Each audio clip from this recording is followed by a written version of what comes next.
Hi friends, எல்லாருக்கும் வணக்கம். இன்றைக்கி நம்ம பார்க்க போகிற படம் பார்த்தீங்க அப்படின்னா 6ஆம் வகுப்பு அறிவியலில் அழகு 2 விசையும் இயக்கமும் அப்படிங்கிற படம் தான் பார்க்க போகிறோம். சரிங்களா? ஃபர்ஸ்ட் அறிமுகத்தில் என்ன கொடுத்துருக்காங்கன்னு பாருங்கள். நம்ம முந்தைய வகுப்புகள் எல்லாமே தள்ளுதல் அல்லது இழுத்தல் என்னும் செயல்களை செயல்படுத்தும் போது தான் ஒரு பொருள் வந்து இயங்க செய்யும் அப்படிங்கிறது நமக்கு தெரியும். ஒரு பொருளை வந்து நீங்கள் தள்ளுனீங்கனாலோ இல்லை அல்லது இழுத்தல் இழுக்கிறீங்க அப்படிங்கிறனால தான் அந்த பொருள் வந்து இயக்கவே நடைபெறும். சரிங்களா? இப்போ ஃபார் எக்ஸாம்பிளுக்கு நம்ம கதவை வந்து மூடுறோன்னு வச்சுக்கோங்க. கதவை மூடுறப்ப அதை நம்ம என்ன பண்ணுறோம்? அதை வந்து தள்ளுறோம். அதே சமயம் கால்பந்து விளையாடும் பொழுதும் இதை வந்து ஒரு பந்தை வந்து தள்ளுறோம். புத்தக பையை தூக்கும் பொழுதும் சரி, அங்கே வந்து நம்ம இழுக்கிறோம். சரிங்களா? எடுக்கிறோம். அந்த மாதிரி இழுக்கிறோம். ஓகேங்களா? இந்த மாதிரி எல்லா செயல்கள்லையுமே பார்த்தீங்க அப்படின்னா தள்ளுதல் அல்லது இழுத்தல் அப்படிங்கிற ஏதேனும் ஒரு வழியில தான் வந்து பார்த்தீங்க அப்படின்னா நம்ம ஒரு விசையை செலுத்துகிறோம். விசையை செலுத்துறதுனால தான் அந்த பொருள் வந்து இயக்கமாகுது அப்படின்னு சொல்லுவாங்க. சரிங்களா? அப்போ ஒரு பொருள் வந்து எப்படி இயக்கம் நடைபெறுது அப்படின்னு பார்த்தீங்க அப்படின்னா, ஒரு பொருளை தள்ளுறதுனாலையோ இழுக்கிறதுனாலையோ அந்த பொருளின் மீது நம்ம ஒரு விசையை செலுத்துகிறோம். அதனால தான் அங்கே இயக்கம் அப்படிங்கிற ஒரு செயலை நடைபெறுது. சரிங்களா? அடுத்தது ஓய்வும் இயக்கமும் அப்படின்னா என்னன்னு பாருங்க.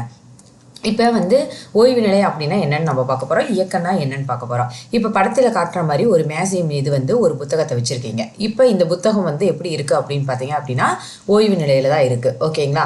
இதே புத்தகத்தை வந்து நீங்கள் ஒரு பக்கமாக தள்ளுறீங்க அப்படின்னா, அப்போ தள்ளிக்கிட்டு இருக்கீங்களா, அப்போ வந்து அது என்ன அர்த்தம் அப்படின்னா அந்த புத்தகம் வந்து இயக்க நிலையில் இருக்குது அப்படின்னு நம்ம தெரிஞ்சுக்கலாம். சரிங்களா? அப்போ ஓய்வு நிலை அப்படின்னா ஒரு பொருள் வந்து எந்த விதமான எதுவுமே செய்யாமல் அப்படியே இருக்குது பாருங்களா, அதுக்கு தான் பேர் ஓய்வு நிலை அப்படின்னு சொல்லுவாங்க. அப்போ இதே வந்து அந்த புத்தகத்தை வந்து நமக்கு ஒரு ஓரமாக நகர்த்துறீங்களா, நகர்த்துற டைமில் வந்து அதை வந்து இயக்க நிலையில் இருக்குது அப்படின்னு சொல்லுவாங்க. சரிங்களா? இதுதான் வந்து ஓய்வு நிலை, இயக்க நிலை. ஓகேங்களா? இப்போ இழுத்துதல் தள்ளுதல்லாம் பாருங்கள். இந்த வாளியை வந்து இழுக்கிறதுனால இயக்கம் வந்து நடைபெறுது. இதே வந்து இங்கே வண்டியை வந்து தள்ளுறாங்க. சரிங்களா? இதே வந்து இங்கே டயரை பார்த்திங்கன்னா உருட்டுறாங்க, அதாவது தள்ளுறது தான் இதுவும். ஓகேங்களா? இங்கேயும் இயக்கம் தான் நடைபெறுது. சரிங்களா? அப்போ வந்து ஊஞ்சலை தள்ளுறதுனால இங்கே இயக்கம் நடைபெறுது. மாட்டு வண்டியை வந்து இழுக்கிறதுனால இது வந்து ஒரு விதமான ஓய்வு நிலைக்கு வரும். சரிங்களா? ஓய்வு நிலை வந்து அதுவும் வந்து ஒரு விதமான விசையை கொடுக்குறாங்க. சரிங்களா? ஆணியை அடிக்கிறதுக்கும் இதுக்கும் வந்து ஒரு விசையை கொடுக்குறாங்க. இதுவும் வந்து ஒரு தள்ளுதல் தான். ஓகேங்களா? இந்த மாதிரி ஒரு விசையை கொடுக்கறதுனால தான் வந்து இயக்கம் வந்து நடைபெறுது அப்படின்னு சொல்லுவாங்க. சரிங்களா? இப்போ பாருங்க, ஒரு இதை சொல்லியிருப்பாங்க. கீழே உள்ள படத்தை பார்த்து நமது நண்பன் மோகன் வந்து இயக்கத்தில் உள்ளானா இல்லை வந்து அமைதி நிலையில் ஓய்வு நிலையில் இருக்கானா அப்படின்னு கண்டுபிடிக்க சொல்லியிருக்காங்க. சரிங்களா? அதாவது இந்த படத்தில் முதல்ல பாருங்கள். இந்த படத்தில் பார்த்தீங்க அப்படின்னா அனிதாவும் பாபுவும் பார்த்தீங்கன்னா அப்படி ஒரு பேருந்து நிலையில் உள்ள மரத்தடியில் மதுரை செல்வதற்காக நின்றுட்டு இருக்காங்க. சரிங்களா? அவங்க 2 பேருமே நண்பர்கள். ரேகா மற்றும் மோகன் இருவரும் தஞ்சை செல்வதற்காக பேருந்து நிலை ஏறி அமர்ந்து இருக்கிறாங்க. சரிங்களா? இப்போ வந்து பேருந்து வந்து புறப்படுது. நல்லா ஞாபகம், அனிதாவும் பாபுவும் தான் வந்து பேருந்துகளில் நிற்கிறாங்க. ஓகேங்களா? அங்கே மோகனும் ரேகாவும் பேருந்துல போகிறாங்க. இவங்க வந்து மோகனும் ரேகாவும். இது மோகன், அப்புறம் ரேகா. சரிங்களா? இது அனிதாவும் பாபுவும். சரிங்களா? இது அனிதா, அப்புறம் பாபு. இது அனிதாவும் பாபுவும். இப்போ இவங்க 2 பேரும் பேருந்தில் போகிறாங்க. இப்போ இவங்களை கேட்டீங்க அப்படின்னா, அனிதாவையும் பாபுவையும் கேட்டீங்க அப்படின்னா மோகன் ரேகா எப்படி இருக்காங்க, மோகன் வந்து எந்த நிலையில் இருக்கிறாரு அப்படின்னு கேட்டீங்க. அனிதாவை கேட்டீங்க அப்படின்னா மோகன் வந்து அனிதாவை பொறுத்த வரைக்கும் இயக்க நிலையில் இருக்காங்க. ஏன்னா பேருந்து வந்து போயிட்டு இருக்குது. அப்போ வந்து அனிதா பார்க்குறப்ப மோகன் வந்து பார்த்தீங்க அப்படின்னா இயக்க நிலையில் இருக்காரு. இதே நீங்கள் ரேகா கிட்ட கேட்டீங்க அப்படின்னா மோகன் என்ன பண்ணிட்டு இருக்காருன்னு கேட்டாங்கன்னா மோகன் வந்து ஓய்வு நிலையில் இருக்காரு அப்படின்னு தான் சொல்லுவாள். ஏன்னா பேருந்து தான் போவதே தவிர மோகன் வந்து நடந்து செல்லல. அப்போ வந்து ரேகாவை பொறுத்த வரைக்கும் மோகன் வந்து ஓய்வு நிலையில் இருப்பார். இதே அனிதாவையும் பாபுவையும் பொறுத்த வரைக்கும் மோகன் வந்து இயக்க நிலையில் இருக்காருன்னு அர்த்தம். புரியுங்களா? அப்போ ஒரு பொருளை சார்ந்து தான் வந்து அந்த பொருள் வந்து இயக்க நிலையில் இருக்கிறதா ஓய்வு நிலையில் இருக்கிறதா அப்படின்னு சொல்லுவாங்க. சரிங்களா? அதாவது இங்கே 2 பேரும் பஸ்ஸில் போகிறாங்க. மோகனும் ரேகாவும் பாபுவும் அனிதாவும் வந்து நிற்கிறாங்க. ஓகேங்களா? பாபுவும் அனிதாவும் பொறுத்த வரைக்கும் மோகன் பார்த்தீங்க அப்படின்னா இயக்க நிலையில் இருக்கார். ஏன்னா அவங்க பேருந்தில் போயிட்டு இருக்காங்க.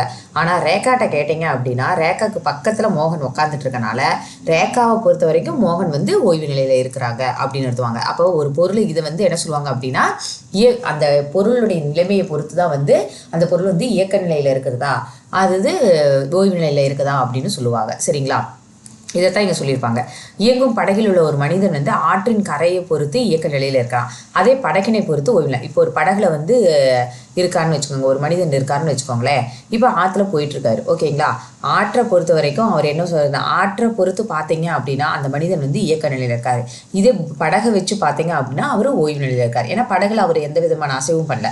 அப்போ படகை பொறுத்து அவர் வந்து ஓய்வு நிலையில் இருக்கார், ஆற்றை பொறுத்து அவர் வந்து இயக்க நிலையில் இருப்பார். சரிங்களா, இப்படி புரிஞ்சுதுங்களா. அப்போ ஓய்வு நிலை இயக்க நிலை அப்படிங்கிறது எப்படி கணிக்கிறாங்க அப்படிங்கிறத பார்த்துக்கோங்க. இதைத்தான் இங்கே சொல்லியிருப்பாங்க. இதே பாருங்க, இந்த படத்துலேயே இதை தான் சொல்லியிருப்பாங்க. இவர் தண்ணியில் ஆற்றுல போயிட்டுருக்காரு, படகை ஆற்றை பொறுத்த வரைக்கும் இவரை பொறுத்த வரைக்கும் ஆற்றங்கரையை பொறுத்து இவர் வந்து என்ன சொல்கிறாரு, இயக்க நிலையில் இருக்கார். அதே படகை பொறுத்து இவர் எந்த நிலையில் இருக்கார் அப்படின்னு கேட்டாங்கன்னா ஓய்வு நிலையில் இருக்கார். இப்போ இதுங்களா, இப்படி ஞாபகம் வச்சுக்கோங்க. சரிங்களா, இதைத்தான் இங்கே எல்லாமே சொல்லியிருப்பாங்க. அப்போ ஓய்வு நிலை இயக்க நிலை அப்படின்னா என்னன்னு தெரிஞ்சுக்கோங்க. இதே பாருங்க, ஊஞ்சலில் ஆடிக்கொண்டிருக்கும் ரம்யா ஊஞ்சலை பொறுத்து எப்படி இருக்காங்க, ஊஞ்சலை பொறுத்து இவங்க வந்து ஓய்வு நிலையில தான் இருக்காங்க. ஊஞ்சலில் இவங்க வந்து ஆடுறது கிடையாது, ஊஞ்சல் தான் ஆடுது. அப்போ ஊஞ்சலை பொறுத்து ரம்யா வந்து ஓய்வு நிலையில இருக்காங்க. சரிங்களா. அதே தோட்டத்தினை பொறுத்து எப்படி இருக்காங்க, இயக்க நிலையில் இருக்காங்க. ஏன்னா தோட்டத்தை பொறுத்து ஊஞ்சலை தான் சொல்ல முடியும். ஊஞ்சல் என்ன பண்ணிட்டு இருக்கா, இயங்கிட்டு இருக்கா. அப்போ தோட்டத்தை பொறுத்து இயக்க நிலையில இருக்கா. அப்போ இந்த இயக்க நிலையும் ஓய்வு நிலையும் நல்லா புரிஞ்சுக்கோங்க. அவங்க எதை வச்சு சொல்றாங்களோ அதை வச்சு தான் ஓய்வு இயக்கம்னு சொல்ல முடியும். இப்போ வந்து நிசா வந்து மிதிவண்டியில போயிட்டு இருக்கான்னு சொல்லுங்க, பாட்டி வீட்டுக்கு சென்று கொண்டு இருக்கிறா. மிதிவண்டியை பொறுத்து அவள் வந்து எப்படி இருக்கிறா, ஓய்வு நிலையில இருக்கிறா. அப்ப சாலையை பொறுத்து எப்படி இருக்கிறா, சாலையை பொறுத்து இயக்க நிலையில இருக்கா. அப்ப இயக்கமும் ஓய்வும் நல்லா ஞாபகம் வச்சுக்கோங்க. சரிங்களா. இப்போ ஒருத்தர் வந்து நிசா வந்து வண்டி இது மாதிரி ஒரு சைக்கிளில் போயிட்டு இருக்கா அப்படின்னா சைக்கிளை பொறுத்து அவள் சைக்கிள் மேலே நடந்துட்டு போகல, சைக்கிளில் உட்காந்துட்டு தான் போயிட்டு இருக்கிறா. அப்போ சைக்கிளை பொறுத்து அவள் ஓய்வு நிலையில இருக்கா, அதே சாலையை பொறுத்து அவள் இயக்க நிலையில இருக்கிறா. புரியுதுங்களா. இதைத்தான் இங்கே சொல்லியிருப்பாங்க. அப்போ ஒரு புத்தகம் வந்து நகர்த்தப்படாமல் ஒரு மேசையின் மேலே இருக்குதுன்னு வச்சுக்கோங்க, ஒரு மேஜை மேலே ஒரு புக் இருக்குது இல்லைங்களா. அப்போ புத்தகம் நகர்த்தப்படாமல் இருந்தால் மேசையை பொறுத்து அது வந்து ஓய்வு நிலையில் இருக்குது. ஆனால் இந்த புவியீர்ப்பு விசையை பொறுத்து இது வந்து இயக்க நிலையில் இருக்கும். ஏன்னா பூமியானது சுழண்டு கொண்டுட்டே தானே இருக்குது. அப்போ பூமியை பொறுத்து அது வந்து இயக்க நிலையில் இருக்குது அப்படின்னு நம்ம சொல்லலாம். அப்போ எந்த பொருளை பொறுத்து தான், ஒரு பொருளை பொறுத்து தான் அது வந்து இயக்க நிலையில் இருக்குதா ஓய்வு நிலையில் இருக்குதா அப்படின்னு நம்ம சொல்ல முடியும். சரிங்களா. அப்போ இந்த புத்தகம் வந்து ஓய்வு நிலையில் தான் இருக்குது. அதே பூமியை பொறுத்து இந்த புத்தகம் பார்த்தீங்க அப்படின்னா இயங்கிட்டு இருக்குது. ஏன்னு பார்த்தீங்கன்னா பூமியை சுழண்டு கொண்டு தான் இருக்குது. அப்போ புத்தகமும் சுழண்டு கொண்டுட்டு தான் இருக்கும். ஓகேங்களா. அப்போ பூமியை பொறுத்து இது இயக்க நிலையில் இருக்குது, ஆனால் மேசையை பொறுத்து இது ஓய்வு நிலையில் இருக்குது. இப்போ ஞாபகம் வச்சுக்கோங்க எப்படி வந்து ஒரு ஓய்வு நிலையும் இயக்க நிலையும் கணக்கிடுறாங்க அப்படின்னு பாருங்க. சரிங்களா. சின்ன சின்ன செயல்பாடுலாம் கொடுத்துருப்பாங்க, பார்த்துக்கோங்க. அடுத்தது தெரிந்து கொள்கல பாருங்க. இந்தியாவின் பழங்கால வானியலாளர் ஆரியப்பட்டா வந்து பார்த்தீங்க அப்படின்னா ஒரு படகுல செல்லும் போது ஆற்றின் கரையானது நமக்கு பின்புறம் எதிர் திசையில செல்வது போல தோன்றுது. அப்போ அது போலவே தான் வானிலை பார்த்தீங்க அப்படின்னா நட்சத்திரங்களை நம்ம காணும்போது அது கிழக்கிலிருந்து மேற்காக செல்வது போல தோன்றினாலும் நிச்சயம் நமது பூமி வந்து மேற்கிலிருந்து கிழக்காக தான் செல்ல சுற்ற வேண்டும் அப்படின்னு அனுமானித்தார். சரிங்களா. அதாவது இப்போ நம்ம ஒரு படகுல போயிட்டு இருந்தோம் அப்படின்னா எப்படி ஆறு வந்து நமக்கு எதிர் திசையில போயிட்டு இருக்கிற மாதிரி நமக்கு தெரியுதோ அதே மாதிரி பூமியானது பார்த்தீங்க அப்படின்னா கண்டிப்பாக வந்து நமக்கு வந்து நட்சத்திரங்கள் வந்து எப்படி பார்க்குறப்ப எப்படி தெரியுதுன்னா கிழக்கிலிருந்து மேற்காக செல்வதாகத்தான் தெரியுது.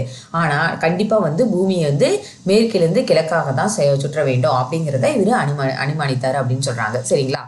இதெல்லாம் ரொம்ப முக்கியமான பாயிண்ட். அவர் எப்படி அனுமதிச்சார், பூமி வந்து எப்படி சுற்றுதுன்னு அவர் சொன்னார்னா மேற்கிலிருந்து கிழக்காக தான் சுற்றுது அப்படின்னு சொல்லியிருந்தார். சரிங்களா. அப்போ ஒரு பொருளானது ஒரு நிலையிலிருந்து பார்ப்பவருக்கு ஓய்வு நிலையில தெரியும், மற்றவர்களுக்கு பார்த்தீங்க அப்படின்னா இயக்க நிலையில தெரியும். சரிங்களா. ஒரு பொருளை வந்து எப்படி அவங்க பார்க்குற நிலையை வச்சு தான் வந்து அது ஓய்வு நிலையில இருக்குதா இல்லது இயக்க நிலையில இருக்குதா நம்ம சொல்ல முடியும். சரிங்களா. எனவே ஓய்வு நிலை அல்லது இயக்க நிலை என்பது என்னன்னு பார்த்தீங்க அப்படின்னா காண்பவருடைய நிலையை பொறுத்து மாறக்கூடியதுனால் அதனை வந்து சார்புடையவை அப்படின்னு சொல்றாங்க. சரிங்களா. ஒருத்தர் பார்க்கறத பொறுத்து தான் அது வந்து ஓய்வு நிலையா இயக்க நிலையான்னு சொல்ல முடியும். சரிங்களா. அப்போ அது பார்க்கறவங்களை பொறுத்து தான் வந்து மாறக்கூடியதாக இருக்கிறதுனால அதனை வந்து சார்புடையது அப்படின்னு சொல்கிறாங்க. சரிங்களா. இப்போ ஒரு பொருட்கள் வந்து எவ்வாறு இயங்குகின்றன அப்படின்னு நம்ம பார்க்கலாம். சரிங்களா. நம்ம ஒரு பந்தை வந்து உதைத்து தள்ளுறோம், அப்போ வந்து என்னது பந்து வந்து இயங்க ஆரம்பிக்கும். இதே வந்து ஒரு புத்தகத்தை வந்து இழுக்க ஆரம்பிக்கிறோம், அப்போ அந்த புத்தகமும் இயங்க ஆரம்பிக்குது. இப்போ காலவண்டியை இழுக்கிறோம். சரிங்களா. இழுக்கிறப்ப என்ன ஆகும் அப்படின்னா அந்த பொருளின் மீது அந்த தள்ளுதல் இழுத்தல் விசையின் காரணமாக இயக்கம் வந்து ஏற்படும். சரிங்களா. அப்போ இந்த மாதிரி தான் வந்து ஒரு பொருளை வந்து தள்ளுறதுனாலையோ அல்லது இழுக்கிறதுனாலையோ இயக்கம் வந்து உண்டாகிறது அப்படின்னு நம்ம தெரிஞ்சுக்கலாம். இப்போ நம்ம அன்றாட வாழ்க்கையிலே பார்த்தீங்க அப்படின்னா கிணற்றுலேருந்து நீரினை இழுக்கிறப்பையும் விலங்குகள் வந்து வண்டியை இழுக்கிறப்பையும் பார்த்தீங்க அப்படின்னா விலங்குகள் வந்து வண்டியை இழுக்கவும் கொண்டு செல்லின. இந்த மாதிரி இழுத்தல் அந்த தள்ளுதல் நிகழ்த்துகளுக்கு எல்லாமே வந்து இந்த உயிருள்ள காரணிகள் வந்து பயன்படுது. சரிங்களா? உயிருள்ள பொருட்கள்னால தான் இந்த இழுத்தல் நிகழ்த்தல், அதாவது ஒரு வண்டியை இழுக்கிறதும் சரி, கிணற்றுலேருந்து வாளியை இழுக்கிறதும் ஒரு மனிதன் தான். அப்போ இந்த மாதிரி இழுத்துதல் தள்ளுதல் விசைகளுக்கு நிலைகளுக்கு தள்ளுதல் இழுக்கிற நிகழ்ச்சிக்கு எல்லாமே பார்த்தீங்க அப்படின்னா ஒரு உயிருள்ள பொருட்கள் வந்து பயன்படுறதுனால இதை வந்து என்ன சொல்லுவாங்கன்னா உயிருள்ள இந்த விசைக்கு வந்து அதாவது உயிருள்ள காரணிகளால் செயல்படுத்தக்கூடிய தள்ளுதல் அல்லது இழுத்தல் விசை அப்படின்னு சொல்லுவாங்க. சரிங்களா? அதாவது இந்த ஒரு இயக்கமே பார்த்தீங்க அப்படின்னா தள்ளுதல் அல்லது இழுத்தல் அப்படிங்கிற நிகழ்வுகளால் மட்டும்தான் நடைபெறும். இந்த தள்ளுதல் அல்லது இழுத்தல் நிகழ்வுகள் பார்த்தீங்க அப்படின்னா உயிருள்ள காரணிகள் அல்லது உயிரற்ற காரணிகளாலும் கூட இந்த தள்ளுதல் அல்லது இழுத்தல் விசை நடைபெறும் அப்படின்னு சொல்கிறாங்க. புரியுதுங்களா? அதாவது நார்மலாக ஞாபகம் வச்சுக்கோங்க, ஒரு விசை அப்படிங்கிறது தள்ளுதல் அல்லது இழுத்தல் காரணமாக தான் நடைபெறும். இந்த தள்ளுதல் இழுத்தல் பார்த்தீங்க அப்படின்னா உயிரற்ற காரணிகளாலும் நடைபெறும், உயிரல்ல காரணிகளாலும் நடைபெறும் அப்படின்னு சொல்லுவாங்க. அதை தான் விசை அப்படின்னு சொல்கிறாங்க. அப்போ பொருட்களின் மீது உயிருள்ள அல்லது உயிரற்ற காரணிகளால் செயல்படுத்தப்படும் தள்ளுதல் அல்லது இழுத்தலே விசை அப்படின்னு சொல்கிறாங்க. சரிங்களா? இது எல்லாமே வந்து உயிரற்ற காரணிகள். சரிங்க சார், உயிருள்ள காரணிகள். சரிங்களா? இப்போ உயிருள்ள காரணிகள் வந்து எதெல்லாம் பார்த்தீங்க அப்படின்னா இப்போ மனிதர்கள், விலங்குகள், இந்த மாதிரி உயிருள்ள விலங்குகளை பயன்படுத்துகிறாங்க இல்லைங்களா, அது எல்லாமே உயிருள்ள புறக்காரணிகள். இந்த விசை செயல்படுத்துறதுக்கு பயன்படுத்தக்கூடிய உயிருள்ள பொருட்கள் எல்லாமே வந்து உயிருள்ளவை எல்லாமே வந்து உயிருள்ள புறக்காரணிகள் அப்படின்னு சொல்லுவாங்க. அதுக்கு எடுத்துக்காட்டு வந்து விலங்குகளும் மனிதர்கள் தான். சரிங்களா? இப்போ இந்த விலங்குகளாலையும் மனிதர்களாலையும் பார்த்தீங்க அப்படின்னா இப்போ மனிதர்களால கிணற்றுலேருந்து தண்ணீர் இறைக்கப்படும், விலங்குகள் வந்து வண்டியை இழுக்குது. அப்போ இந்த காரணிகளை வந்து விசையை உருவாக்குறதுக்கு இந்த உயிருள்ள காரணிகளை பயன்படுத்துகிறோம். எனவே இது வந்து உயிருள்ள புறக்காரணிகள் அப்படின்னு சொல்றாங்க. சரிங்களா? இப்போ புல்வெளியில் வளர்ந்துள்ள உயரமான பொருட்கள் காட்டில் ஆடுவதையும் ஆற்று நீரில் பார்த்தீங்க அப்படின்னா மரத்துண்டு வந்து அடிச்செல்றதையும் நம்ம பார்த்துருக்குறோம். சரிங்களா? இப்போ புல்வெளியில் பார்த்தீங்க அப்படின்னா உயரமான பொருட்கள் வந்து காற்றில் ஆட ஆரம்பிக்கும். அதே சமயம் தண்ணியில் பார்த்தீங்கன்னா மரத்துண்டானது அது எல்லாமே அடித்து செல்லப்படும். இதுவுமே இங்கேயும் பார்த்தீங்க அப்படின்னா இயக்கம் நடைபெறுது. ஆனால் இங்கே பார்த்தீங்க அப்படின்னா உயிரற்ற காரணிகள் பயன்படுது. சரிங்களா? இந்த நிகழ்வு வந்து உயிரற்ற புறக்காரணிகள், இந்த மாதிரி உயிரற்ற காரணிகளால் நடைபெறக்கூடிய இந்த இயக்கத்தை தான் வந்து உயிரற்ற புறக்காரணிகள் அப்படின்னு சொல்லுவாங்க. இந்த விசை நடைபெறுவதற்கு உதவக்கூடிய காரணிகள் வந்து உயிரற்ற புறக்காரணிகள் அப்படின்னு சொல்கிறாங்க. சரிங்களா? அடுத்து தொடு விசை தொடா விசை அப்படின்னா என்னென்னு பாருங்க. மேற்கூறிய நிகழ்வுகளில் விசையை பார்த்தீங்க அப்படின்னா பொருளை வந்து தொடர்றதன் மூலமாக வந்து இந்த விசை வந்து இந்த இயக்கம் வந்து உருவாகுது, இந்த விசையும் உருவாகுது. இந்த விசையை தான் வந்து தொடு விசை அப்படின்னு சொல்லுவாங்க. அதாவது ஏதாவது ஒரு பொருளை வந்து தொடர்றதுனால உருவாகக்கூடிய விசையை வந்து தொடு விசை அப்படின்னு சொல்லுவாங்க. சரி, இதே பார்த்தீங்க அப்படின்னா நம்ம தென்னை மரங்களுக்கு அருகில் நடந்து செல்றப்ப திடீர்னு வந்து தேங்காய் வந்து மேலே இருந்து கீழே தான் விழுகும், மேல் நோக்கியே போகாது. சரிங்களா? அதுக்கு காரணம் என்னன்னு பார்த்தீங்கன்னா புவியீர்ப்பு விசை தான். இந்த மாதிரி எந்த விதமான தொடாமல் ஒரு விசை வந்து அங்கே செயல்படுது இல்லைங்களா, அங்கே புவியீர்ப்பு விசை இருக்கிறதுனால தான் தேங்காய் வந்து கீழ் நோக்கி பூமியை நோக்கி வருது, இல்லை மேல் நோக்கி வானத்தை நோக்கி போகிறதில்ல. அப்போ அங்கே வந்து புவியீர்ப்பு விசை இருக்குது. அப்போ இந்த மாதிரி தொடாமல் நடைபெறக்கூடிய விசையை வந்து தொடா விசை அப்படின்னு சொல்லுவாங்க. ஒரு பொருளை தொட்டு நடைபெறக்கூடிய விசை தொடு விசை அப்படின்பாங்க. தொடாமல் வந்து நடக்கூடிய விசையை வந்து தொடா விசை அப்படின்னு சொல்லுவாங்க. தொடா விசைக்கு மிகச்சிறந்த எடுத்துக்காட்டு புவியீர்ப்பு விசை தான். இந்த புவியீர்ப்பு விசையினால தான் தேங்காய் மரத்துலேருந்து கீழே விழுகுது, மேல் நோக்கி செல்றதில்ல. சரிங்களா? இதைத்தான் வந்து தொடு விசை தொடா விசைன்னு சொல்லுவாங்க. அப்போ விசைக்கு வந்து என்னென்ன காரணிகள் ஏற்படுது அப்படின்னு பார்த்தீங்கன்னா உயிருள்ள காரணிகள் தேவைப்படுது, உயிரற்ற காரணிகளாலையும் இந்த விசை வந்து நடைபெறுது. தொடுதல் அடிப்படையில் விசையை வந்து தொடு விசை அப்படின்னு தொடா விசை அப்படின்னு ரெண்டாக பிரிக்கிறாங்க. தொடு விசை அப்படின்னா ஒரு பொருளை தொடர்றதுனால விசை ஏற்படுது இல்லைங்களா, அது தொடு விசை. ஒரு பொருளை தொடாமையும் ஒரு விசை உருவாகுது இல்லைங்களா, அந்த விசையை தான் தொடா விசை. தொடா விசைக்கு எடுத்துக்கிட்டு தான் புவியீர்ப்பு விசை. சரிங்களா? இப்போ காந்தமானது இரும்பு துண்டை ஈர்க்குது இல்லைங்களா, இதுவும் வந்து பார்த்தீங்கன்னா தொடா விசை தான். இந்த இரண்டு நிகழ்வுகளையும் பார்த்தீங்க அப்படின்னா விசையானது பொருளினை தொடாமல் நடைபெறுது. இத்தகைய விசைகளை தான் தொடா விசைகள். காந்தத்தை வந்து இரும்பு ஈக்கிறதோ, தேங்காய் வந்து கீழே விழுகிறது, இது எல்லாமே தொடா விசை. தொடு விசை அப்படின்னா நம்ம இந்த வண்டி இழுக்கிறது, கிணற்றுலேருந்து தண்ணி இறைக்கிறது, இது எல்லாமே தொடு விசை. ஓகேங்களா? அப்போ இந்த தொடு விசையும் உயிரற்ற காரணிகள், உயிருள்ள காரணிகள் அப்படின்னு நம்ம பார்த்தாச்சு. இப்போ விசை ஏற்படுத்தும் மாற்றங்கள், இப்போ வந்து ஒரு விசையை கொடுக்கறதுனால அதில் ஏற்படக்கூடிய மாற்றங்கள் என்னென்னு பாருங்கள். நாம் ஒரு பொருளின் மீது விசையை ஏற்படுத்தும் போது என்னென்ன மாற்றங்கள் ஏற்படுதுன்னு பாருங்கள். இப்போ மேசையின் மீதுல ஒரு புத்தகத்தை தள்ளுவதான் கொள்ளும். அப்போ என்ன ஆகுது, புக்கு வந்து ஒரு நிலையிலிருந்து மற்றொரு நிலைக்கு கொண்டு வருது. அப்போ அது ஓய்வு நிலையிலிருந்து இயக்க நிலைக்கு வருது. அப்போ ஒரு பொருளுக்கு விசையை கொடுக்குறப்ப ஃபர்ஸ்ட் பாயிண்ட் என்னதுன்னா அது ஓய்வு நிலையிலிருந்து இயக்க நிலைக்கு வருது. அது ஒரு ஃபர்ஸ்ட் பாயிண்ட். சரிங்களா? இதே வந்து மட்டை பந்து வீச்சல் வந்து மட்டையை நோக்கி வரும் பந்தை அடிக்கும் போது என்ன ஆகும், அது பந்து வந்து வேகமாக போக ஆரம்பிக்கும். சரிங்களா? அப்போ அந்த பொருளினுடைய திசையும், ஒரு பொருளின் மீது விசையானது செயல்படும் போது அதனுடைய வேகமும் திசையும் மாற்றம் அடையும். இது 2வது பாயிண்ட். சரிங்களா? ஒரு கிரிக்கெட் மட்டைப்பந்து வீரர் வந்து பந்து அடிக்கிறப்ப அந்த பந்தினுடைய வேகமும் மாறுபடும். அது ரொம்ப வேகமாக மறுபடியும் திரும்பி போக ஆரம்பிக்கும். அதனுடைய திசையும் மாறுபடும். சரிங்களா? அப்போ ஒரு பொருளின் மீது விசையை கொடுக்குறப்ப அந்த பொருளின் வேகம் திசை ரெண்டுமே மாறுபடும். சரிங்களா? இப்போ வந்து 3வது பாயிண்ட்டாக என்ன சொல்கிறாங்க அப்படின்னா, ஒரு பந்து நான் அழுத்துறப்ப இல்லை சப்பாத்தி மாவு பிசைகிறப்ப ஒரு ரப்பர் பேண்ட் இழுத்து விடுறப்பயே என்ன ஆகுது அப்படின்னா இதுலேயும் வந்து விசை தான் செயல்படுது. அப்போ என்ன ஆகும் அப்படின்னா பொருளினுடைய வடிவமே மாறுபடும். ஒரு பந்தனை அமுக்கிறப்பையும் சரி, இல்லை சப்பாத்தி மாவு பிசைகிறப்பையும் சரி, ரப்பர் பேண்டை இழுத்து விடுறப்பையும் அந்த பொருளினுடைய வடிவமே மாறுது. சரிங்களா? அப்போ 3வது பாயிண்ட் இதுதான். ஓகேங்களா? 3வதா என்ன ஆகுது அப்படின்னா பொருளில் வந்து வடிவமே மாறுகிறது அப்படின்னு நம்ம தெரிஞ்சுக்கலாம். சரிங்களா? அப்போ எனவே ஒரு பொருளின் மீது செயல்படுத்தப்படும் விசையானது பொருளினுடைய அளவினையும் மாற்றக்கூடியதாக இருக்குது. அப்போ இதுலேருந்து இதனுடைய அளவையும் மாற்றுது அப்படின்னு நம்ம தெரிஞ்சுக்கலாம். சரிங்களா? அது வடிவத்தை மாற்றுறதுல வந்து அளவும் மாறுது அப்படின்னு தெரிஞ்சுக்கலாம். சரிங்களா? இதுலேருந்து என்ன தெரியுது அப்படின்னா ஒரு பொருள் விசை செயல்படுவதனால ஒரு பொருள் வந்து விசை செயல்படுறதுனால அது என்ன ஆகும் அப்படின்னா முதல்ல ஓய்வு நிலையிலேருந்து இயக்க நிலைக்கு வர ஆரம்பிக்கும். அது ஒரு பாயிண்ட்டு. 2வது பாயிண்ட் வந்து அதனுடைய வேகமும் திசையும் மாறுபடும். அதனுடைய உருவ அமைப்பும் மாறுபடும். அதனால் அதனுடைய விசை வந்து அது அளவுமே வந்து மாறுபடுது அப்படின்னு சொல்கிறாங்க. சரிங்களா? இப்போ அருகில் உள்ள படத்தினை பாருங்கள். படத்தில் காட்டி வரும் மாட்டு வண்டி இயங்கக்கூடிய திசைக்கு எதிர் திசையில் விசையை செயல்படுத்துகிறாங்க. சரிங்களா? எனவே விசையானது பொருள் நகரும் திசைக்கு எதிர் திசையில் செயல்படுத்தும் பொழுது அதனுடைய வேகம் வந்து குறையும் அல்லது இயக்கத்தினை வந்து நிறுத்தும். சரிங்களா?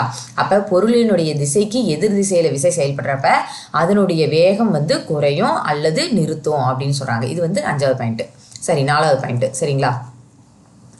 அப்போ இதுவும் வந்து 4வது பாயிண்ட். ஒரு பொருளினுடைய திசைக்கு எதிர் திசையில் நீங்கள் விசையை கொடுத்தீங்க அப்படின்னா அந்த பொருள் வந்து வேகம் குறைக்கப்படும் அல்லது நிறுத்தப்படும் அப்படின்னு சொல்லுவாங்க. சரிங்களா?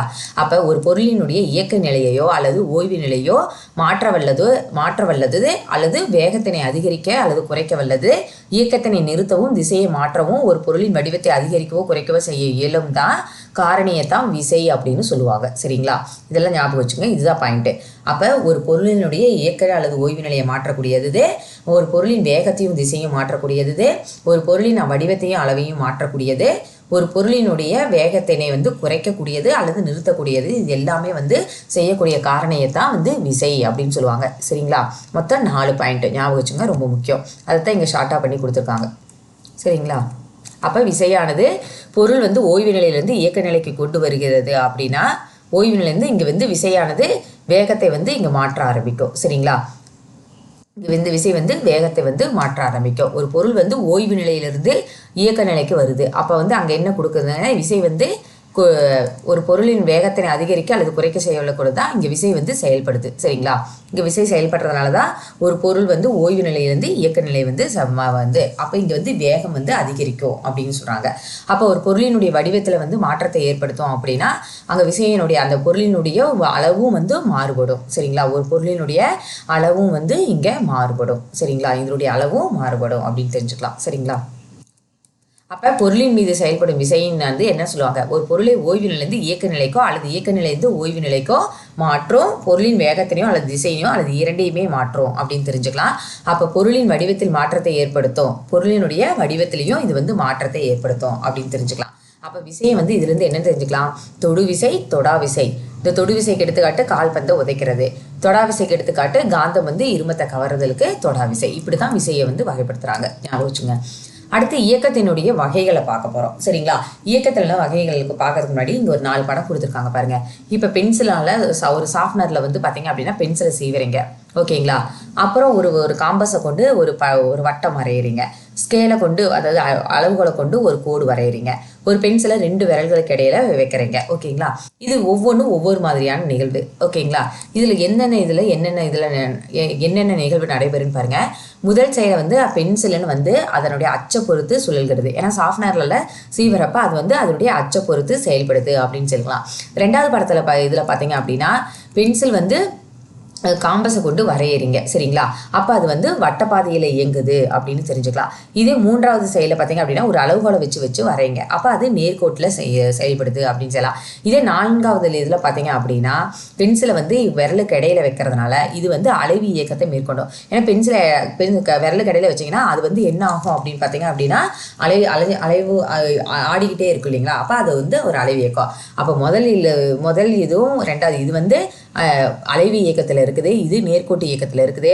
இந்த இதுவும் பார்த்தீங்க அப்படின்னா வட்டப்பாதை இயக்கத்தை மேற்கொள்ளுது, இது வந்து தற்சுழற்சி இயக்கமாக இருக்குது. சரிங்களா? அதை தான் இங்கே சொல்லியிருப்பாங்க. அதனுடைய அச்சை பொறுத்து சொல்கிறது. அப்போ இங்கே வந்து சாஃப்ட்வேரில் செய்வது தன்னுடைய அச்சை பொறுத்து சொல்லுது, இது வட்டப்பாதையாக செல்லுது, இது நேர்கோட்டு இயக்கமாக இருக்குது, இது வந்து அலைவு இயக்கத்தை மேற்கொள்ளுது அப்படின்னு நம்ம தெரிஞ்சுக்கலாம். அப்போ இயக்கத்தை வந்து இந்த மாதிரி தான் வகைப்படுத்துகிறாங்க. அப்போ இயக்கத்தை வந்து என்னென்னா சொல்கிறாங்க, ஃபஸ்ட்டு வந்து தற்சுழற்சி இயக்கம் அப்படிம்பாங்க, 2வது வந்து வட்டப்பாதை இயக்கம், அப்புறம் 3வது நேர்கோட்டு இயக்கம், அப்புறம் அலைவு இயக்கம். இந்த மாதிரி 4 வகையாக இயக்கத்தை வந்து பிரிக்கிறதா சொல்கிறாங்க. அப்போ சுழற்சி, வட்டப்பாதை, நேர்கோட்டு, அலைவு அப்படின்னு 4 வகையாக நம்ம பிரிக்கலாம் அப்படின்னு சொல்கிறாங்க. அப்போ இயக்கம் வந்து இந்த மாதிரி 4ஆக பிரிக்கப்படும். சரிங்களா? இப்போ காகிதத்தினால செய்யப்பட்ட விமானத்தையோ அல்லது ஏவுகணையோ ஒரு குறிப்பிட்ட கோணத்தில் வீசுங்க. நம்ம பேப்பரில் ராக்கெட் செஞ்சு விடுவோம் இல்லைங்களா? அந்த மாதிரி செஞ்சு வீசுனீங்க அப்படின்னா அது வந்து என்னவா இருக்கும் அப்படின்னா ஒரு வளைவு பாதையாக தான் இருக்கும். சரிங்களா? ஏன்னா காகிதம் முன்னோக்கி நகரும். அதே வேளையில் பார்த்தீங்க அப்படின்னா அதனுடைய திசையும் பார்த்தீங்கன்னா தொடர்ந்து மாற்றத்திற்கு உட்படுத்தப்படுது. எனவே இந்த பாதையை தான் வளைவு பாதை அப்படின்னு சொல்கிறாங்க. சரிங்களா? இந்த மாதிரி பாதையை தான் வந்து வளைவு பாதை அப்படிங்கிறாங்க. சரிங்களா? அடுத்து பார்த்தீங்க அப்படின்னா கால ஒழுங்கு இயக்கம் மற்றும் கால ஒழுங்கற்ற இயக்கம் அப்படின்னா என்னன்னு பாருங்க. கால ஒழுங்கு இயக்கம் அப்படின்னா என்னன்னு பாருங்க. கால ஒழுங்கற்ற இயக்கம். கால ஒழுங்கு இயக்கம் ஃபர்ஸ்ட் வந்து இப்போ ஒரு அறையில் வந்து ஒரு எங்கு வாங்குமோ ஒரு ஈ வந்து பறந்துட்டு இருக்குதுங்களா? அப்போ அது வந்து ஒரு சீரற்ற பாதையில் தான் இருக்கும். ஈ என்ன கரெக்டான ஒரு நேர்கோட்டு பாதையில் பறக்கும் கிடையாது, அங்கேயும் இங்கேயும் பறந்துக்கிட்டே இருக்கும். அப்போ இதை வந்து என்னன்னா ஒரு கால ஒழுங்கற்ற இயக்கம் அப்படின்னு சொல்லுவாங்க. சரிங்களா? இப்போ நேர்கோட்டு இயக்கத்துக்கு ஒரு எக்ஸாம்பிள் சரின்னு சொல்லியிருப்பாங்க பாருங்க. பொருளானது நேர்கோட்டு பாதையில் இயங்கும். நேர்கோட்டு பாதையில் நடந்து சென்றிருக்கும் மனிதன் வந்து நேர்கோட்டு இயக்கத்துக்கு வந்து ஒரு எடுத்துக்காட்டாக சொல்லலாம். இதே வளைவு பாதை இயக்கம் அப்படின்னு பார்த்தீங்கன்னா பொருளானது முன்னோக்கி சென்று கொண்டு இருக்கும். அதை தான் வந்து வளைவு பாதை இயக்கம் அப்படின்னு சொல்லுவாங்க. தனது பாதையில் வந்து தனது திசையை மாற்றிக்கொண்டே, அதாவது முன்னோக்கி இப்படி சென்றுட்டே இருக்கும், ஆனால் தன்னுடைய பாதையில் வந்து தன்னுடைய திசையை வந்து மாற்றிக்கொண்டே இருக்கும். எடுத்துக்காட்டு பந்தினை வீசுதல் வந்து ஒரு வளைவு இயக்கம். அதே வட்டப்பாதை இயக்கம் பார்த்தீங்கன்னா ஒரு பொருள் வந்து வட்டப்பாதையில் சுற்றுறதுக்கு பேர் தான் வந்து வட்டப்பாதை இயக்கம் அப்படின்னு சொல்லுவாங்க. கயிற்றின் ஒரு முனையில் கல்லினை கட்டி சுற்றுதல் வந்து ஒரு வட்டப்பாதை இயக்கம் அப்படின்னு சொல்லுவாங்க. சரிங்களா? அடுத்து தற்சுழற்சி இயக்கம்னா என்னன்னு பாருங்க. தற்சுழற்சி இயக்கம்னா ஒரு பொருள் அதன் அச்சினை வந்து மையமாக கொண்டு இயங்குதல் அப்படிங்கிறது தற்சுழற்சி இயக்கம். எடுத்துக்காட்டு பார்த்தீங்கன்னா பம்பரத்தினுடைய இயக்கம் தற்சுழற்சி இயக்கம் அப்படின்னு சொல்லுவாங்க. அதே அலைவு இயக்கம் அப்படின்னா என்னன்னு பாருங்க. ஒரு பொருள் வந்து ஒரு புள்ளியை மையமாக கொண்டு ஒரு குறிப்பிட்ட கால இடைவெளியில முன்னும் பின்னுமாக அலைவுறதுக்கு அலைவு இயக்கம் அப்படின்னு சொல்லுவாங்க. எடுத்துக்காட்டு பார்த்தீங்கன்னா தனி ஊசல் தான். தனி ஊசலுடைய இயக்கம் வந்து அலைவு இயக்கம். இதே ஒழுங்கற்ற இயக்கம் அப்படின்னா என்னன்னு பாருங்க. ஒரு ஈயினுடைய இயக்கம் அல்லது மக்கள் நெருக்கமாக இருக்கிற மக்கள் கூட்டம் அதிகமாக இருக்கிற இடத்துல எல்லாமே நடந்து செல்லக்கூடிய மனிதர்களுடைய இயக்கம் எல்லாமே ஒழுங்கற்ற இயக்கம் தான். ஏன்னா கூட்டமாக இருக்கிற இடத்துல மனிதர்கள் வந்து கரெக்டாக ஒரே நேரான பாதையில் போடுவாங்கன்னா கண்டிப்பாக இல்லை, அங்கு இங்கும் மாறி மாறி தான் போவாங்க. அப்போ அது வந்து ஒழுங்கற்ற இயக்கம் அப்படின்னு சொல்லுவாங்க. சரிங்களா? அடுத்து தெரிந்து கொள்கள் என்ன கொடுத்துருக்காங்க பாருங்க. அதிவேகத்தில் இயங்கும் அலைவு இயக்கம். உங்கள் நண்பர் ஒருவர் வந்து ஒரு ரப்பர் பேண்டினை இருமுனைகளில் நன்றாக இழுத்து பிடித்துக்கொள்ளுமா சொல்லுங்க. சரிங்களா? நீங்கள் ரப்பர் பேண்டின் மையப்பகுதியை இழுத்து விடுங்க. என்ன ஆகும்? ரப்பர் பேண்ட் வந்து அதிர்வுற ஆரம்பிக்கும். சரிங்களா? இதைத்தான் வந்து அலைவு இயக்கம்னு சொல்லுவாங்க. அப்போ அலைவானது அதிவேகமாக நடைபெறும் போது நாம் இயக்கத்தை அங்கே உருவாகக்கூடிய இயக்கத்தினை தான் அதிர்வுறுதல் அப்படின்னு சொல்லுவாங்க. சரிங்களா? ஒரு ரப்பர் பேண்டை இழுத்து பிடிச்சிருங்க, அதில் நடுவில் தட்டுறீங்க. இந்த மாதிரி ஒரு ரப்பர் பேண்டை இழுத்து பிடிச்ச பிறகு இந்த நடுவில் தட்டினீங்க அப்படின்னா ரப்பர் வந்து அதிர்வுறும். இதைத்தான் வந்து அதிர்வுறுதல் அப்படின்னு சொல்லுவாங்க. சரிங்களா? இது வந்து நேர்கோட்டு இயக்கம், இது வந்து வளைவு இயக்கம். சரிங்களா? வளைவு. இது வட்டப்பாதை, இது வட்டப்பாதை. இதே வந்து வட்ட சாதியில் சுட்டுச்சுன்னா வட்டப்பாதை இயக்கம். இது வந்து ஒழுங்கற்ற இயக்கம். சரிங்களா? அங்கே இங்கேயும் போயிட்டே இருக்குது. இது வந்து ஒழுங்கற்ற இயக்கம் அப்படின்னு சொல்லலாம். இதே வந்து என்னென்னா அலைவு இயக்கம். ஏன்னா ஒரு கரெக்டான சம இடைவெளியில் ஒரு தடிவூசல் மாதிரி இப்படின்னு போயிட்டே இருக்குது. இது அலைவு இயக்கம் அப்படின்னு சொல்லலாம். சரிங்களா? இப்போ சிலதெல்லாம் சொல்லியிருப்பாங்க, இதை வந்து ஞாபகம் வச்சுங்க, ரொம்ப ஈஸியானதா. இப்போ 100 மீட்டர் ஓட்டப்பந்தயத்தில் ஓடும் வீரன் பார்த்தீங்க அப்படின்னா வளைவு இயக்கம். ஏன்னா அவன் முன்னோக்கி தான் போகிறான், பட் வந்து வளைஞ்சு வச்சு தன்னுடைய திசையை வந்து மாற்றிக்கொண்டே போயிட்டே இருப்பார். அப்போ வளைவு இயக்கம். மரத்திலேருந்து தானாக விழும் தேங்காய் வந்து புவியீர்ப்பு விசை தான், ஆனால் வந்து இது நேர்கோட்டு இயக்கம். சரிங்களா, அப்படியே டேரெக்டாக நேராக தான் வந்து விழுகும். கேரம் விளையாட்டில் காய்களினுடைய இயக்கம் பார்த்தீங்க அப்படின்னா அங்கே இங்கேயும் தான் போயிட்டுருக்கோம். சரிங்களா, அப்போ இது வந்து ஒழுங்கற்ற இயக்கம். கொசுக்கள் அல்லது ஈக்களினுடைய இயக்கம் பார்த்தீங்க அப்படின்னா இதுவும் ஒழுங்கற்ற இயக்கம் தான். இதே துடிப்பு அப்படின்னு பார்த்தீங்கன்னா ஒழுங்கான இயக்கம் அப்படின்னு சொல்லலாம். ஏன்னா சரியான கால இடைவெளியில் சரியானதாக ஒழிக்கும். சரிங்களா, குறிப்பிட்ட காலையில் கரெக்டான இடைவெளியில் ஒழிக்கும். அப்போ இது ஒழுங்கான இயக்கம். ஊஞ்சலில் ஆடும் குழந்தையின் இயக்கம் பார்த்தீங்க அப்படின்னா இதுவும் வந்து பார்த்தீங்க அப்படின்னா அலைவு இயக்கம் அப்படின்னு சொல்லலாம். ஏன்னா அந்த குழந்தை கற்று கரெக்டான இதில் தான் போயிட்டுருக்கோம். சரிங்களா, அப்போ அது அலைவு இயக்கம் தான். இது வந்து அலைவு இயக்கம். இதே கடிகார முட்களினுடைய இயக்கம் வட்ட இயக்கம், வட்டப்பாதை இயக்கம். ஓகேங்களா, வட்டப்பாதை இயக்கம். யானை தனது காதுகளை அசைத்தல் வந்து ஒழுங்கற்ற இயக்கம். எப்போ வேணால் எப்படி வேணால் இயக்கலாம் இல்லையா, அப்போ அது ஒழுங்கற்ற இயக்கம் அப்படின்னு சொல்லலாம். குறிப்பிட்ட கோணத்தில் வீசப்படும் கல் அப்படின்னா வளைவு இயக்கம். ஓகேங்களா, வளைவு இயக்கம். சரி, வளைவு இல்லை, வட்டப்பாதை இயக்கம். இது வந்து குறிப்பிட்ட பந்தை வீசுகிறோம் அப்படின்னா அது வந்து குறிப்பிட்ட கோணத்தில் வீசப்படும் கல். இது வந்து நேர்கோட்டு இயக்கம்தான். ஏன்னா நேராக தானே போகும், நேர்கோட்டு இயக்கம். கூட்டம் மிகுந்த கடத்தலில் மக்களின் இயக்கம் ஒழுங்கற்ற இயக்கம்.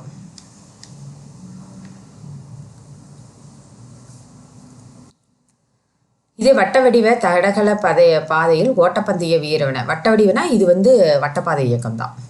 சரிங்களா, அப்போ அது வட்ட வடிவன்னு சொல்லலாம். அப்போ அது நேர்கோட்டு இயக்கம்னு கூட சொல்லிக்கலாம். இந்த வளைவு இயக்கத்தை 100 மீட்டர் ஓட்டப்பந்தயம் அது வந்து நேராக இருக்காதுன்னு கூட இருக்கலாம். அப்போ இது நேர்கோட்டு இயக்கம் அப்படின்னு கூட நம்ம சொல்லிக்கலாம். வட்டப்பாதையின் மென்சமணி இருந்தால் வட்டப்பாதை இயக்கம் அப்படின்னு வச்சுக்கோங்க. சரிங்களா, பூமியை சுற்றி வரும் நிலவின் இயக்கம் அப்படின்னா ஒழுங்கான இயக்கம். ஏன்னா அதுக்கு சரியான கால இடைவெளியில் தான் சுற்றிட்டு இருக்கு. அப்போ ஒழுங்கான இயக்கம். பந்தாட்ட மைதானத்தில் உதைக்கப்படும் பந்தின் இயக்கம் அப்படின்னா வளைவு இயக்கம். ஓகேங்களா, அடுத்தது பம்பரத்தின் இயக்கம் தற்சுழற்சி இயக்கம். ஓகேங்களா, சுழற்சி இயக்கம், தற்சுழற்சி இயக்கம். அது தன்னுடைய அச்சை வந்து மையமாக வச்சுட்டு தான் சொல்லுது. சூரியனை சுற்றும் பூமியின் இயக்கம் ஒழுங்கான இயக்கம். தனி ஊசலின் இயக்கம் அலைவு இயக்கம். சறுக்கு பாதையில் சறுக்கி வரும் குழந்தையினுடைய இயக்கம் நேர்கோட்டு இயக்கம். நாய் தனது வாலினை ஆட்டுதல் ஒழுங்கற்ற இயக்கம் தான். அது சரியான காலவெளியில் இயக்கமானு கேட்டால் தெரியல, ஒழுங்கற்ற இயக்கம் தான். காற்றில் ஆடிய காடுமனா வளைவு இயக்கம். வளைவு பாதையில் செல்லும் காரின் இயக்கம் வளைவு இயக்கம் தான். வளைவு பாதையில் செல்லும் காரணம் வளைவு இயக்கம். மரம் வெட்டுவர் ரம்பத்தால் மரத்தை அறுத்தல். இது நேரான இயக்கம் தானே, நேர் இயக்கம்னு நேர்கோட்டு இயக்கம்னு சொல்லலாம். அடுத்து நீர் அலைகளின் இயக்கம். நீர் அலைகளின் அலைவு இயக்கம். மருத்துவர் ஊசியில் பிஸ்டனி இயக்கம்னா அது வந்து ஒரு நேர்கோட்டு இயக்கம் தான். குதிக்கும் பந்தின் இயக்கம் வளைவு இயக்கம் தான். சரிங்களா, குதிக்கும் பந்தின் இயக்கம் ஒழுங்கற்ற இயக்கம்னு கூட சொல்லலாம். நம்ம ஒழுங்கற்ற இயக்கம் அது ஏன்னா மாறி மாறி தான் இருக்கும். அப்போ அது ஒழுங்கற்ற இயக்கம். சரிங்களா, இப்படி இந்த மாதிரி ஞாபகம் வச்சுக்கலாம். சரிங்களா, அப்போ வேகமாகவா மெதுவாக. இப்போ கடிகாரத்தில் மணியை நம்ம காட்டுறப்ப முள்ளுன்னு எடுத்துக்கொள்ளுங்க. அது ஒரு நாளில் 2 முறை வந்து கடிகாரத்தை சுற்றி வந்துட்டே இருக்குது. சரிங்களா, இப்போ குதிக்கக்கூடிய பந்தினை நம்ம கவனிக்கலாம். என்ன ஆகும், ஒரு குறிப்பிட்ட கால இடைவெளிக்கு மீண்டும் மீண்டும் குதித்து எழ ஆரம்பிக்கும் மேலே. அப்போ இதே ஒரு நீர்ப்பரப்பை கவனிங்க. ஒரு குறிப்பிட்ட கால இடைவெளிக்குள்ள மீண்டும் மீண்டும் வந்து அலைகள் வந்து கரையில் வந்து மோதிக்கிட்டே இருக்கும். இவ்வாறு ஒரு குறிப்பிட்ட கால இடைவெளியில் மீண்டும் மீண்டும் நடைபெறும் இயக்கத்தினா வந்து கால ஒழுங்கு இயக்கம் அப்படின்னு சொல்லுவாங்க. இப்போ காற்றில் அசைந்தாடும் கொடி எல்லாமே பார்த்தீங்க அப்படின்னா ஒரே சீரான இடைவெளியில் நடைபெறாது. இவ்வகை இது வந்து கால ஒழுங்கற்ற இயக்கம் அப்படின்னு சொல்லுவாங்க. சரிங்களா, அப்போ கொடியை வந்து வெவ்வேறு டைமில் வெவ்வேறு மாதிரி வீசும். அது வந்து கால ஒழுங்கற்ற இயக்கம். ஆனால் இதே பார்த்திங்கன்னா புவியை சுற்றியுள்ள நிலவின் இயக்கம் வந்து கால ஒழுங்கு இயக்கம். ஏன்னா சரியான கால இடைவெளியில் சரியான காலத்தில் தான் வந்து அது பூமியை வந்து சுற்றி வரும் நிலவு.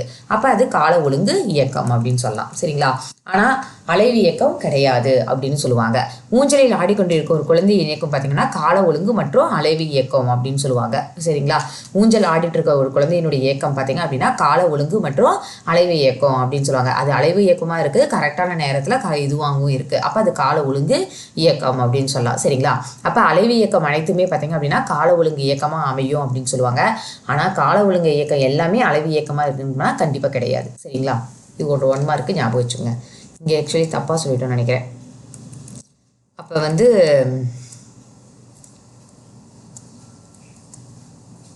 ஊஞ்சலில் ஆடியும் குழந்தையின் இயக்கம், அலைவு இயக்கம், அப்புறம் கால ஒழுங்கு இயக்கம் ரெண்டுமே வச்சுக்கலாம். சரிங்களா? கால ஒழுங்கு இயக்கம். சரிங்களா? இதை படிக்க படிக்க இந்த பாடம் ரொம்ப ஈஸியாக தான் இருக்கும். அப்போ ஒரு உயரமான மரத்தினை பாருங்க, காற்று மெதுவாக வீசும்போது மரத்தினுடைய கிளைகள் மெதுவாக ஆரம்பிக்கும். அதே காற்று வேகமாக வீசும்போது மரத்தினுடைய கிளைகள் வேகமாக ஆட ஆரம்பிக்கும். சரிங்களா? அதே காற்று சூறாவளியாக வீசும்போது மரம் ஒடிஞ்சு கீழேயே உளுந்துரும். சரிங்களா? அப்போ இயக்கம் மெதுவாகவோ அல்லது வேகமாகவோ அமையலாம். நம்மால் ஒரு இயக்கத்தினை வேகமானது அல்லது மெதுவானது என்று எந்த இதுவுமே நம்ம ஒப்பு நோக்காமல கூற முடியாது அப்படின்னு சொல்லுவாங்க. இதே நடந்து செல்றப்ப பார்த்தீங்க அப்படின்னா, ஒரு மிதிவண்டியில் செல்றோட கூட கம்பேர் பண்ணுறீங்க அப்படின்னா, அதாவது சைக்கிளில் செல்றவரோட ஒரு நடந்து செல்றவரை கம்பேர் பண்ணீங்க அப்படின்னா, சைக்கிளில் செல்றவர் வேகமாக செல்றாரு அப்படின்னு நம்ம சொல்லுவோம். இதே ஒரு காரோட மிதிவண்டியை கம்பேர் பண்ணீங்க அப்படின்னா, ஒப்பிட்டு பார்த்தீங்க அப்படின்னா, காரில் செல்றவங்க வேகமாக செல்றாங்க, மிதிவண்டியில் செல்றவங்க மெதுவாக சொல்றாங்கன்னு சொல்றாங்க. இதே காரை பஸ்ஸோடயோ இல்லை பெரிய லாரியோட கம்பேர் பண்ணீங்க அப்படின்னா, லாரி வேகமாக போகும், கார் கம்மியாக போகும். சரிங்களா? இதே அந்த பஸ்ஸை ஒரு விமானத்தோட கம்பேர் பண்ணீங்க, ஒப்பிட்டு பார்த்தீங்க அப்படின்னா, விமானம் தான் வேகமாக போகும். சரிங்களா? அப்போ எந்த பொருளோட நம்ம அதை ஒப்பிட்டு பார்க்குறோமோ அந்த பொருளை வச்சு தான் அந்த பொருள் வேகமாக செல்லுது, மெதுவாக செல்லுது அப்படின்னு நம்ம சொல்ல முடியும். சரிங்களா? நம்ம நார்மலாகவே எப்பயுமே இந்த வாகனம் மெதுவாக தான் போகும், இது வேகமாக தான் போகும் அப்படின்னு நம்ம சொல்ல முடியாது. சரிங்களா? அப்படின்னா ஒரு பொருள் எவ்வளவு வேகமாக செல்கிறது அப்படிங்கிறத நம்ம எப்படி கூறலாம் அப்படின்னா, அதனுடைய சராசரி வேகத்தை வச்சு தான் நம்ம அந்த பொருள் வேகமாக செல்லுதா இல்லை மெதுவாக செல்லுதா அப்படின்னு சொல்ல முடியும். சரிங்களா? இப்போ ஒரு காரில் செல்றவர் 160 கிலோமீட்டர் தொலைவு 2 மணி நேரத்தில் கடக்கிறாரு. இதே ஒரு பேருந்தில் செல்றவர் 200 கிலோமீட்டர் தொலைவை 4 மணி நேரத்தில் கடக்கிறாரு. இதே ஒரு இவர் சரக்குந்து ஓட்டுறவர் 300 கிலோமீட்டர் தொலைவில் 5 மணி நேரத்தில் கடந்தார். இவங்க யார் வேகமாக போனாங்க அப்படின்னு கேட்டிங்கன்னா, இதுக்கு அந்த சம்மலை தான் நம்ம பயன்படுத்தணும். சரிங்களா? அதாவது கடந்த தொலைவு பை காலம். அப்போ ஓகேங்களா? அப்போ ஒருத்தர் கடந்த தூரம் எவ்வளோ வேணும் அப்படின்னா, அவருடைய கடந்த தொலைவு பை காலத்தால் டிவைட் பண்ணிங்கன்னா 80 கிலோமீட்டரு. இதே பேருந்து 1 மணி நேரத்தில் கடந்த தூரம் என்னன்னு கண்டுபிடிங்க. இப்போ பேருந்துக்கு என்ன சொன்னாங்க? 200 இல்லைங்களா? 200 பை 4 மணி நேரம். அப்போ 200 பை 4 என்ன வரும்?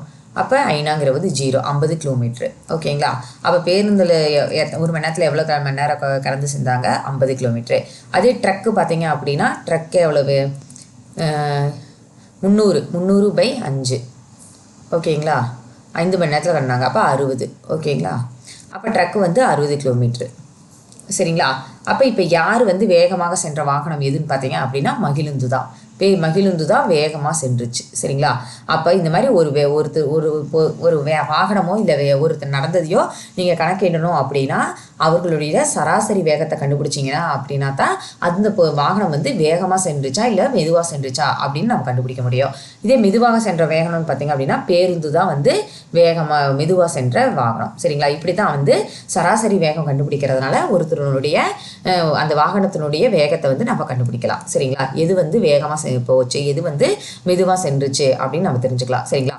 அப்போ ஒரு அலகு காலத்தில் ஒரு பொருள் எவ்வளோ தூரம் கடந்தது என்றது கூறுதே சராசரி வேகம் அப்படின்னு சொல்லுவாங்க. அதாவது ஒரு பொருளானது டி தொலைவினை டி கால இடைவெளியில் கடந்தால் அதனுடைய சராசரி வேகம் கடந்த தொலைவு பை எடுத்துக்கொண்ட காலம். அதாவது சராசரி வேகம் S = D பை T அப்படின்னு சொல்லுவாங்க. கடந்த தொலைவு பை காலம். ஓகேங்களா? இதைத்தான் இப்படி தான் வச்சு நம்ம கண்டுபிடிக்கணும் சராசரி வேகம். இப்போ ஒரு கார் 1 மணி நேரத்தில் 300 கிலோமீட்டர் தொலைவை கிடைக்கும் போது அதனுடைய வேகத்தை 300 கிலோமீட்டர் மணி என்று சொல்கிறோம். அப்போ அதாவது மணிக்கு பார்த்திங்கன்னா 300 கிலோமீட்டர் தொலைவு அப்படின்னு நம்ம சொல்கிறோம். இப்போ எடுத்துக்காட்டாக மறுபடியும் பார்த்தீங்கன்னா, ஒரு பொருளானது 10 மீட்டர் தொலைவினை 2 நொடியில் கடந்துச்சுன்னா அதனுடைய சராசரி வேகம் என்னன்னு பாருங்கள். கடந்த தொலைவு பை காலம். அப்போ 10 மீட்டர் பை 2 வினாடி அப்படின்னா 5 மீட்டர் பர் வினாடி. ஓகேங்களா? அப்போ அந்த பேருந்து சென்றது அந்த பொருள் கடந்த தொலைவு பார்த்தீங்க அப்படின்னா 5 மீட்டர். இதே ஒரு பேருந்து பார்த்தீங்க அப்படின்னா 180 கிலோமீட்டரை 3 மணி நேரத்தில் கடந்துச்சு அப்படின்னா 180/3 ஓகேங்களா. அப்போ 60 கிலோமீட்டர் பெர் வினாடி. ஓகேங்களா. இங்கே வந்து கிலோமீட்டர் பெர் வினாடின்னு சொல்கிறோம், இங்கே வந்து மீட்டர் பெர் வினாடி அப்படின்னு நம்ம மாற்றி மாற்றி சொல்லிட்டு இருக்கிறோம். சரிங்களா. இது எல்லாமே பார்த்தீங்க அப்படின்னா கடந்த தொலைவை வந்து மீட்டராலோ அதற்கான காலத்தை வினாடியிலும் குறிப்பிட்டா அதை வந்து மீட்டர் வினாடின்னு சொல்லுவாங்க. அதே கடந்த தொலைவை மணியிலும் காலத்தை வந்து கடந்த தொலைவை வந்து கிலோமீட்டரிலும் காலத்தை வந்து மணியிலும் சொன்னாங்க அப்படின்னா அதனுடைய சராசரி வேகம் பார்த்தீங்கன்னா கிலோமீட்டர் பெர் வினாடி. இதுக்கு தான் வந்து எஸ்ஐ அழகா ஸ்டாண்டர்டாக என்ன சொன்னாங்க அப்படின்னா காலத்துக்கு வந்து மீட்டரும் வினாடியும் தொலைவுக்கு வந்து மீட்டர்னு சொல்லி சராசரி வேகத்திற்கான எஸ்ஐ அழகா மீட்டர் பெர் செகண்ட் அப்படின்னு சொன்னாங்க. சரிங்களா. மீட்டர் பெர் வினாடி அப்படின்னு சொன்னாங்க. சரிங்களா. இதுக்குள்ள ஒரு சின்ன சம்பளம் கொடுத்துருப்பாங்க, ரொம்ப ஈஸியாக தான் இருக்கும், பாருங்க. அப்போ ஒரு பொருள் பயணம் செய்த வேகமும் அப்பொருள் அப்பயணத்திற்காக எடுத்துக்கொண்ட காலமும் நமக்கு தெரியும்தான் அந்த பொருளுடைய கடந்த தொலைவை வந்து நாம் கணக்கிடலாம் அப்படின்னு தெரிஞ்சுக்கலாம். சரிங்களா. ஒரு பொருள் வந்து அதனுடைய வேகமும் அதனுடைய எடுத்துக்கொண்ட காலமும் நமக்கு தெரிஞ்சால் அந்த பொருளினுடைய தொலைவை வந்து நாம் கணக்கிடலாம். சரிங்களா. இப்போ சராசரி வேகம் அப்படின்னா கடந்த தொலைவு பை எடுத்துக்கொண்ட காலம். அப்போ கடந்த தொலைவுங்கிறது இப்போ சராசரி வேகம் கொடுத்துட்டா d/t கண்டுபிடிச்சிடலாம். சரிங்களா. சராசரி வேகம்னா d/t தொலைவும் காலத்தை வச்சு சராசரி வேகம் கண்டுபிடிச்சலாம். இதே கடந்த தொலைவு வேணும்னா இந்த t அந்த பக்கம் கொண்டு போயிருங்க, சராசரி வேகம் இன்ட்டு காலம். அப்போ d = s/t அப்படின்னு கண்டுபிடிச்சிக்கலாம். எதை கொடுத்தாலும் அந்த மாதிரி மாற்றி போட்டு நீங்கள் கண்டுபிடிச்சிடலாம். சரிங்களா. அப்போ ஒரு கப்பலானது 50 கிலோமீட்டர் வேகத்தில் 5 மணி நேரம் பயணம் செய்கிறதுன்னு வச்சுக்கோங்க. அப்போ கப்பல் கடந்த மொத்த தொலைவு என்னன்னு பாருங்க. s = 50 கிலோமீட்டர் பெர் வினாடி, t = 5 அப்படின்னா அதனுடைய கடந்த தொலைவு d = s/t. ஓகேங்களா. அப்போ 50 × 5 அப்படின்னா 250 கிலோமீட்டர். அப்போ அது கடந்த தொலைவு பார்த்தீங்கன்னா 250 கிலோமீட்டர். அது கடந்த மொத்த தொலைவு 250 கிலோமீட்டர். இப்படி தான் கண்டுபிடிக்கணும். அதே வேலை பார்த்தீங்க அப்படின்னா ஒரு பொருளினுடைய வேகமும் கடந்த தொலைவும் தெரிஞ்சால் அதை காலத்தை நம்ம கண்டுபிடிக்க முடியும். அதுவும் பார்த்தீங்க அப்படின்னா காலம் = கடந்த தொலைவு பை சராசரி, அதாவது t = d/s. ஓகேங்களா. அப்போ அதே மாதிரி ஒரு பேருந்து பார்த்தீங்க அப்படின்னா மணிக்கு பார்த்தீங்கன்னா 50 கிலோமீட்டர் வேகத்தில் பயணம் செய்யுது அப்படின்னா 300 கிலோமீட்டர் தொலைவினை கடந்தால் அப்பேருந்து பயணம் செய்ய எடுத்துக்கொள்ளக்கூடிய காலம் என்னன்னு பாருங்க. அப்போ t = d/s. அப்போ 300/50, அப்போ 6 மணி. அப்போ இந்த மாதிரி டைமு எதை கொடுத்தாலுமே நம்ம கண்டுபிடிச்சிடலாம். சரிங்களா. இந்த மாதிரி தான் கண்டுபிடிப்பாங்க. இதுக்கு இதெல்லாம் சம்பளம் கொடுத்துருப்பாங்க, போட்டு பாருங்க, ரொம்ப ஈஸியானது தான். உசைன் போல்ட் பார்த்தீங்க அப்படின்னா தெரிந்து கொள்களை பாருங்க. உசைன் போல்ட் பார்த்தீங்கன்னா 100 மீட்டர் தூரத்தில் பார்த்தீங்கன்னா 9.58 வினாடிகளில் கடந்து உலக சாதனை படைச்சதா சொல்கிறாங்க. இதை விட வேகமாக உங்களால் ஓட முடியும்னால் ஒலிம்பிக் தங்கப்பதக்கம் உங்களுக்காக காத்திருக்குதுன்னு சொல்கிறாங்க. சரிங்களா. உசைன் போல்ட் வந்து 100 மீட்டர் தூரத்தை வந்து 9.58 செகண்ட்ஸில் வந்து கடந்ததா சொல்கிறாங்க. சரிங்களா. அப்போ இதே மாதிரி சின்ன சின்ன சம்ஸாக கொடுத்துப்பாங்க. 15 கிலோமீட்டர் தொலைவினை வந்து அரை மணி நேரத்தில் கடந்துச்சுன்னா உங்களால் 1 மணி நேரத்தில் எவ்வளோ கிலோமீட்டர் போக முடியும்? 30 கிலோமீட்டர் வந்து நீங்கள் போக முடியும். சரிங்களா. நீங்கள் மணிக்கு வந்து 20 கிலோமீட்டர் வேகத்தில் 2 மணி நேரம் ஓட்டுனீங்க அப்படின்னா நீங்கள் கடந்த தொலைவினா 20/2 10 கிலோமீட்டர். சரிங்களா. இப்போ ஒரு மணிக்கு நீங்கள் 2 மணி நேரம் கண்ணா இப்போ மணிக்கு நீங்கள் கடந்த தொலைவு அப்படின்னா 10 கிலோமீட்டர். சரிங்களா. அப்போ சீரான இயக்கம் சீரற்ற இயக்கம் அப்படின்னு என்னென்னு பாருங்கள். ஒரு தொடர்வண்டியாக இப்போ ஒரு ரயில் வண்டி எடுத்துக்கிறீங்க. ஓகேங்களா. அது திருச்சியிலேருந்து புறப்பட்டு மதுரைக்கு போகுது அப்படின்னா வச்சுக்கோங்க, ஒரே சீரான இயக்கத்தில் தான் போயிட்டே இருக்கும். சரிங்களா. அப்போ திருச்சியில் ஓய்வு நிலையில் ஒரே சீரான நிலையில் போயிட்டு இருக்கா அப்படின்னு பார்த்தீங்கன்னா அப்படி கிடையாது. ஏன்னா திருச்சியில் பார்த்தீங்க அப்படின்னா ஒரு ஓய்வு நிலையில் இருக்குது, மெதுவாக போக ஆரம்பிக்கும். ஒரு குறிப்பிட்ட வேகத்தில் பார்த்தீங்க அப்படின்னா கொஞ்சம் வேகமாக போக ஆரம்பிக்கும். இதே பாலங்கள் இது மாதிரிலாம் கடக்கிறப்ப வேகத்தை குறைச்சி மெதுவாக போக ஆரம்பிக்கும். அப்புறம் மறுபடியும் ஒரு குறிப்பிட்ட சீரான வேகத்திலே போக ஆரம்பிக்கும். மறுபடியும் வந்து ஸ்பீடாக போகும், அப்புறம் வேகம் குறையும். இந்த மாதிரி வந்து அதனுடைய வந்து வேகம் வந்து மாறுபட்டுட்டே இருக்கும். அப்போ இது தான் வந்து சீரற்ற இயக்கம் அப்படின்னு சொல்லுவாங்க. சரிங்களா. அப்போ ஒரு குறிப்பிட்ட கால இடைவெளியில் அது சீரான வேகத்தில் செல்ல அப்படின்னா வெவ்வேறு வேகங்களை போச்சு அப்படின்னா அது வந்து சீரற்ற இயக்கம் அப்படின்னு சொல்லுவாங்க. இதே இன்னொரு இதை வந்து எடுத்துக்கிட்டிங்க அப்படின்னா, இதே ரயில் வண்டி எடுத்துக்கிட்டிங்க அப்படின்னா அது குறிப்பிட்ட கால இடைவெளியில் கரெக்டான வேகத்தில் பயணம் செய்யும். அது வந்து சீரான வேகம் அப்படின்னு சொல்லுவாங்க. அதாவது ஒரு குறிப்பிட்ட கால இடைவெளியில் குறிப்பிட்ட தூரத்தை கடந்துச்சு அப்படின்னா அது வந்து சீரான வேகம் அப்படின்னு சொல்லுவாங்க. சரிங்களா. அப்போ ஒரு குறிப்பிட்ட கால இடைவெளியில் சீரான வேகத்தில் இயங்கும் பொருளின் இயக்கத்தினை வந்து நாம் சீரான இயக்கம் அப்படின்னு சொல்லுவோம். மாறுபட்ட வேகங்களில் இயங்கும் பொருளின் இயக்கத்தினை வந்து நாம் சீரற்ற இயக்கம் அப்படின்னு சொல்லுவாங்க. சரிங்களா. அடுத்து கூட்டு இயக்கம் அப்படின்னா என்னென்னு பாருங்கள். இதுதான் இந்த சைக்கிள் போயிட்டு இருக்கிறது நேர்கோட்டு இயக்கம். ஆனால் அந்த சக்கரம் வந்து வட்டப்பாதை இயக்கத்தை போயிட்டுருக்கு. இதை தான் வந்து கூட்டு இயக்கம் அப்படின்னு சொல்லுவாங்க. சரிங்களா? நடைமுறையில் நம்ம வந்து பார்த்தீங்க அப்படின்னா பெரும்பாலான இயக்கங்கள் பார்த்தீங்கன்னா சீரற்ற இயக்கம் அப்படின்னு சொல்லுவாங்க. எடுத்துக்காட்டாக பார்த்தீங்கன்னா நம்ம பயணம் செய்யக்கூடிய பாதை கால ஒழுங்குமுறை கொண்டதா இல்லையா அல்லது சீரான இயக்கமா, இது எல்லாமே வந்து நம்ம பிரிக்க இயலும் அப்படின்னு சொல்கிறாங்க. இப்போ இயக்கத்தை வந்து பார்த்திங்கன்னா நார்மலாக இயங்கும் பாதையின் அடிப்படையில் வந்து நேர்கோட்டு, வளைவு, வட்டப்பாதை, தற்சுழற்சி இயக்கம் அப்படின்னு 4ஆக பிரிக்கலாம். சரிங்களா? இதே வந்து கால இடைவெளியில் அடிப்படையில் வந்து இதை வந்து என்னென்னு பிரிப்பாங்க அப்படின்னா அலைவு இயக்கம், அப்புறம் வந்து பார்த்திங்கன்னா ஒழுங்கற்ற இயக்கம் அப்படின்னு பிரிக்கிறாங்க. இதே கால இடைவெளியில் அடிப்படையில் கால ஒழுங்கு இயக்கம், கால ஒழுங்கற்ற இயக்கம், சீரான வேகத்தின் அடிப்படையில் சீரான இயக்கம், சீரற்ற இயக்கம் அப்படின்னு சொல்லி இதை வந்து பிரிக்கிறாங்க. சரிங்களா? இதே ஒரு மிதிவண்டியை எடுத்துக்கொள்ளுங்க. வண்டியின் சக்கரமானது எவ்வகை இயக்கம்னா அது வளைவு வட்டப்பாதை இயக்கத்தை மேற்கொள்ளுது. சரிங்களா? அதே வந்து மிதிவண்டி முழுவதையும் எடுத்துக்கிட்டீங்க அப்படின்னா அது ஒரு நேர்கோட்டு இயக்கத்தில் இருக்குது. சரிங்களா? அப்போ மிதிவண்டியின் சக்கரமானது தன் அச்சினை பற்றி சொல்வதால் இது வந்து தற்சுழற்சி இயக்கமும், மிதிவண்டியின் இது பார்த்தீங்க அப்படின்னா நேர்கோட்டு பாதையிலே முன்னேறி செல்வதால் இது வந்து நேர்கோட்டு இயக்கம் அப்படின்னு சொல்கிறாங்க. சரி, மிதிவண்டி வந்து வட்டப்பாதை, இந்த சக்கரம் வந்து வட்டப்பாதையில் தற்சுழற்சி தன்னை அச்சை வந்து மையமாக கொண்டு சொல்கிறதுனால இது வந்து தற்சுழற்சி இயக்கம் அப்படின்னு சொல்லுவாங்க. ஆனால் ஒட்டுமொத்த மிதிவண்டியுமே எடுத்துக்கிட்டிங்க அப்படின்னா அது நேர்கோட்டு இயக்கத்தில் செல்லுது அப்படின்னு தெரிஞ்சுக்கலாம். சரிங்களா? இப்படி தான் வந்து ஒவ்வொரு இயக்கமும் நடைபெறுது. இதை ஞாபகம் வச்சுங்க. அப்போ இன்றைய அறிவியலில் வந்து ரோபாட் அப்படிங்கிறத நம்ம பார்க்க போகிறோம். ரோபோட்டுகள் அப்படிங்கிறது என்னென்னு பார்த்தீங்க அப்படின்னா தானியங்கி இயந்திரம் அப்படின்னு சொல்லுவாங்க.